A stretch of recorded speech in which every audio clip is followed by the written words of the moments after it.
देख सैन्य बल। अभी कुछ चले थे, उसी दिन ही 2-4 दिन बीते या क्या हुआ, ये तो इतनी अर्थपूर्ण बात नहीं है। वो सब 700 आदमी इतने सारे जा रहे थे चले हुए। आगे आगे कमल प्रभा थी, पुत्रवधू थी और श्रीपाल था, बाकी सब लोग साथ थे, चले जा रहे थे। सामने देखा बड़े बड़े ऊंचे ऊंचे झंडे और नगाड़े बज रहे थे, ढोल बज रहे थे। कोई जुलूस आ रहा है भाई, हाँ भाई जुलूस आ रहा है, रास्ता देना चाहिए, अगलों का जुलूस है, रास्ता छोड़ना चाहिए। संकेत किया तो जितने लोग थे सारे आधे इधर हो गए उधर हो गए, जिसको जहाँ था रास्ता खाली कर दिया। जुलूस आने लग रहा था और थोड़ा सा नजदीक आया, देखा सैन्य दल है, सेना का दल है, ये तो कोई कहीं जा रहे होंगे। आगे सेना का बैंड था, वो बजता जा रहा था, ध्वज थे, पीछे सैनिक जैसे आते हैं इनके अपने लेफ्ट राइट जिस तरह वो आ रहे थे। जुलूस निकलना, जाना शुरू हुआ, आगे बढ़ना। देखा पीछे एक रथ आने लग रहा था, रथ और करीब आया, रथ में एक राजा बैठा हुआ था, उसके अंदर सारे के सारे जितने भी श्रीपाल के साथी लोग थे सब देख रहे थे, भाई जा रहे हैं लोग। रथ आया, कमल प्रभा और मैना सुंदरी खड़े थे, श्रीपाल खड़ा था, रथ उनके सामने आया। एकदम से रथ में बैठे राजा ने कहा रोको, बड़े जोर के साथ में कहा, मामला क्या हुआ?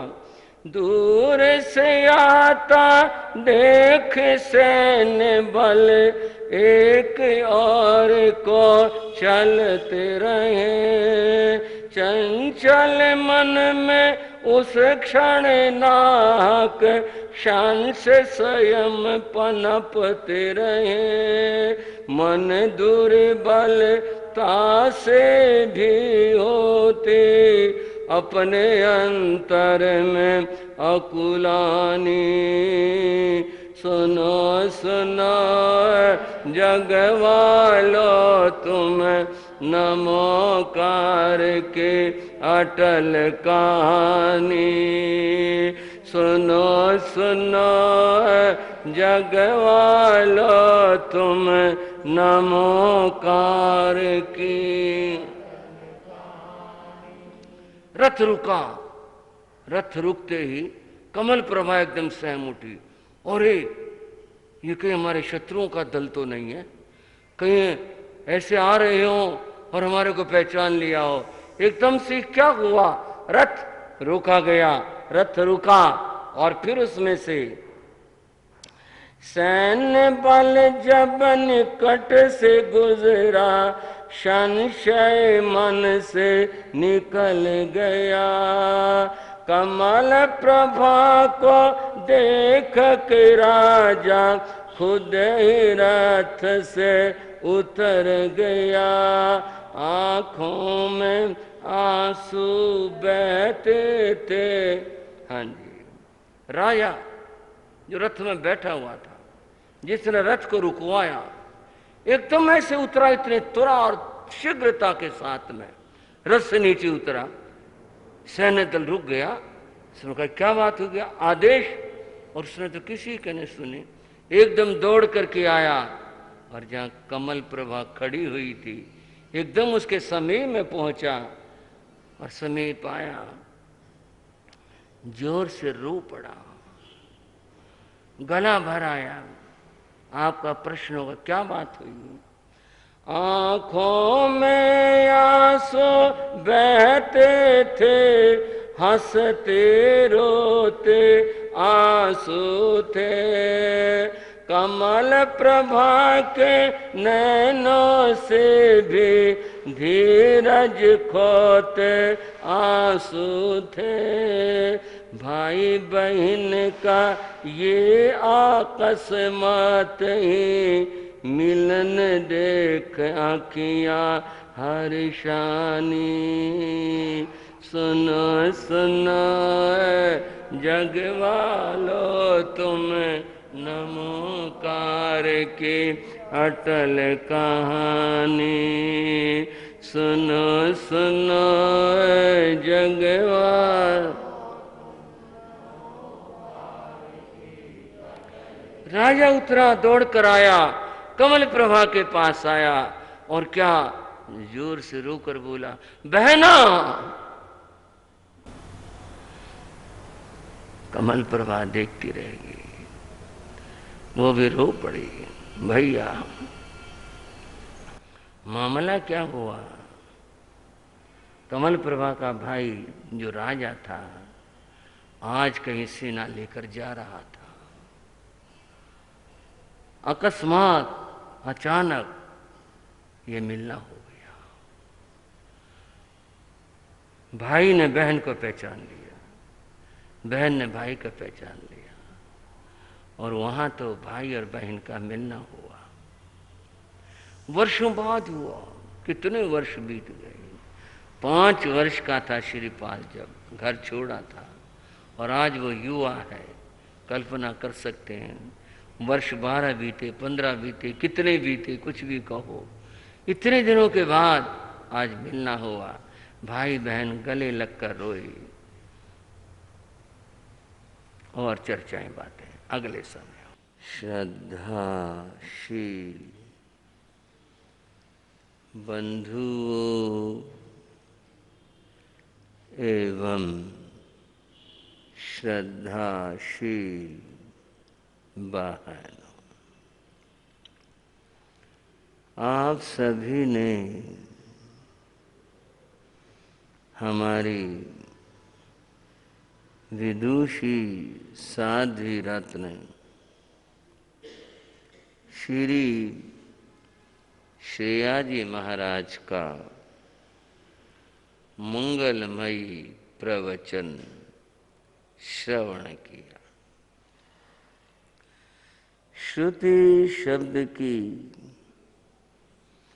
बड़ी सुंदर व्याख्या इन्होंने की और भी सभी विषयों को बहुत अच्छे से प्रस्तुत किया। मैं साध्वी रत्न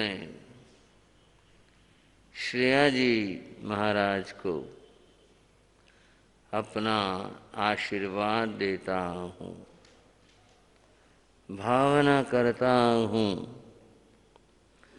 उनका यश कीर्ति सदैव वृद्धिगत होता रहे, ऐसी मेरी भावना है। कुछ थोड़ी सी चर्चा जो हम कर रहे हैं आज भी करते हैं। हमारी चर्चा श्री उत्तराध्ययन सूत्र को लेकर चल रही है। इसके 24वें अध्याय का वर्णन हो रहा है। 24वें अध्याय का नाम है अष्ट प्रवचन माता। 8 प्रवचन माताएं जो भगवान ने अपने देशना में कहा, फरमाया, वह अष्ट प्रवचन माता का वर्णन आपके सामने रखा जा रहा है। बंधुओं, अष्ट प्रवचन माता में पहला वर्णन था ईर्या समिति का, देख कर चलना। दूसरा था भाषा समिति का, विचार से विवेक के साथ में बोलना। तीसरी समिति है उसका नाम है ऐषणा समिति। क्या नाम है भाइयों? ऐषणा समिति। ऐषणा का एक अर्थ है इच्छा होता है,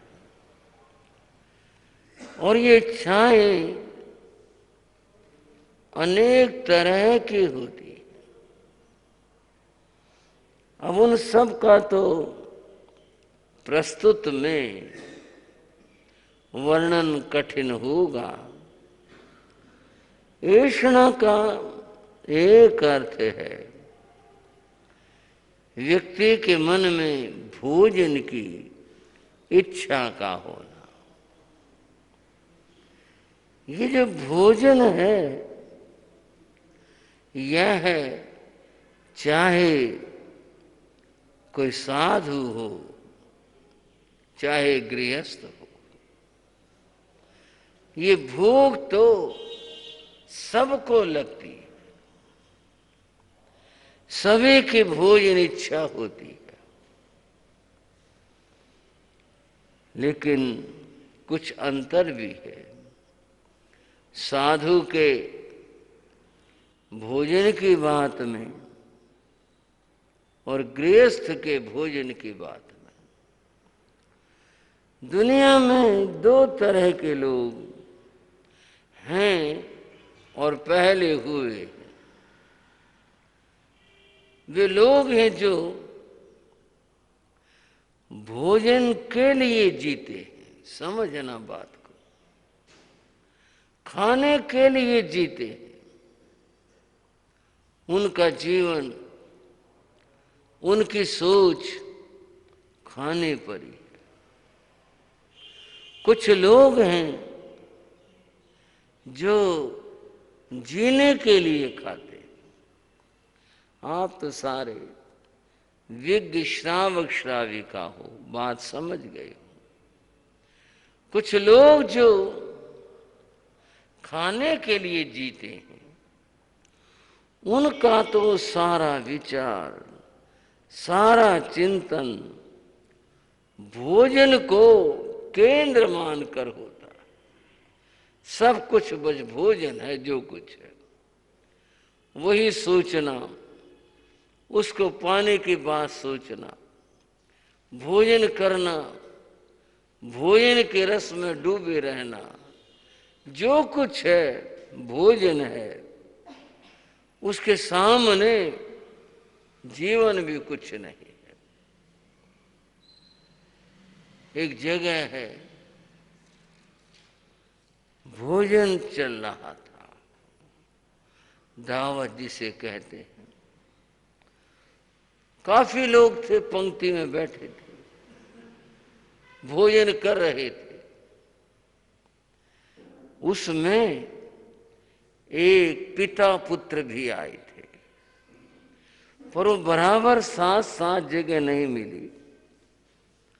पुत्र सामने की पंक्ति में थोड़ा सा हट करके उसे जगह मिली। जब खाली हुई, वह वहां बैठा था, पिता इधर पंक्ति में बैठा था। जो पुत्र था वो कुछ थोड़ा छोटा था, खाते हुए पेट भर गया। तो उसने कहा, पिताजी क्या करूं, पेट तो भर गया, अब क्या करूं। बंधुओं, पिता ने उसे क्या कहा, प्राण परान्नम प्राप्य दुर्बुद्धि। अरे दुर्बुद्धि, ये दूसरे का भोजन मिलना आसान है। दूसरे का भोजन, दूसरे का अन्न, परान्नम, इसको ग्रहण कर। और कहा, मां प्राणेषु दयाम कुरु, इन प्राणों पर दया मत कर। हाँ जी भाइयों, सोच है, मां प्राणेषु दयाम कुरु, इन प्राणों पर दया मत कर। दुर्लभानी परान्नानी, ये जो दूसरे कान नहीं, ये दुर्लभ है मिलना। प्राणः जन्मनि जन्मनि, मर भी गया फिर जीवन मिल जाएगा, इसकी खास बात नहीं है। लेकिन भोजन का मिलना ये बड़ा दुर्लभ है। उन लोगों की ये सोच है जो सिर्फ भोजन के लिए जीते, खाने के लिए जीते, उनके लिए सब कुछ खाना है।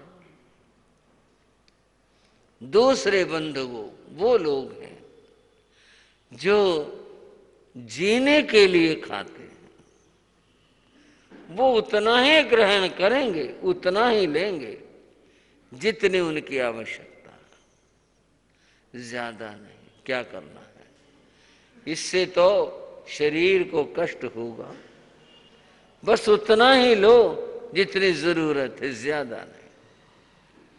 भगवान महावीर ने भोजन के बारे में क्या फरमाया, बड़ा अद्भुत, बड़ा समझने का। न रस ठाए भुंज जा, रस स्वाद के लिए मत खाओ, महावीर प्रभु की वाणी है।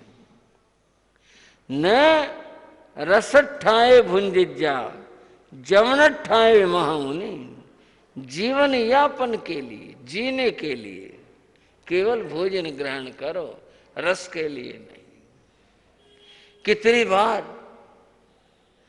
पेट भरा होता है, लेकिन भोजन देखा, अगर भोजन स्वादिष्ट है तो फिर मन हो जाए चलो थोड़ा खा ही लेते हैं, और थोड़े के नाम पर बैठे और खाया, खूब से खाया। भगवान इसका निषेध करते हैं। न रस ठाए भुंज जा, स्वाद के लिए भोजन ग्रहण मत कर।